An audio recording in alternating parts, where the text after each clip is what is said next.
ఇదే విషయంలో మనం ఇంకొక మాట గూడా మాట్లాడుకోవాలండి. అయితే ఇతర మతాలు చూసుకున్నట్లయితే ఏదైనా గొడవ జరిగితే అందరూ కలిసి దాని గురించి ఫైట్ చేస్తారు. చాలా ఇదిగా ఉంటారు. కానీ మన వాళ్ళని చూసుకున్నట్లయితే ఏదైనా ఒక ఇష్యూ జరిగితే దాని మీద మాట్లాడకపోవడము, అసలు కలివిడిగా అంటే కలిసి మాత్రం అసలు ఉండరండి. దాని గురించి గూడా మీరు మాట్లాడాలి.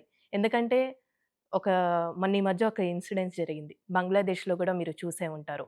ఆ ఇష్యూ మీద మాట్లాడిన వాళ్ళు ఒక 100%లో ఎవరో కొంతమంది అంతే. అందరైతే ఎవరేం మాట్లాడలేదు. దాని గురించి మాట్లాడండి. ఎందుకు మాట్లాడాలి తల్లి? పక్కవాడు వచ్చి మనల్నందరినీ చంపుకుంటూ పోతూ ఉన్నా గూడా, హిందూ ధర్మము తల వంచుకొనే ఉంటుంది. ఎందుకు మాట్లాడాలి? పక్కవాడు ఎలా బతుకుతే నాకెందుకు? పక్కవాడు ఎలా చస్తే నాకెందుకు? అనే ధర్మంలో మనమున్నాము తల్లి.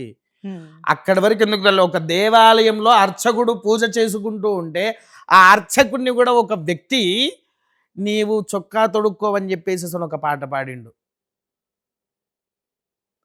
బ్రాహ్మణుల మీద ఒక దరిద్రుడు ఒక రకమైన పాట పాడాడు. హ్మ్. వాడు హిందువే కానీ నాస్తికుడు. పుట్టడం హిందువే కానీ నాస్తికుడు.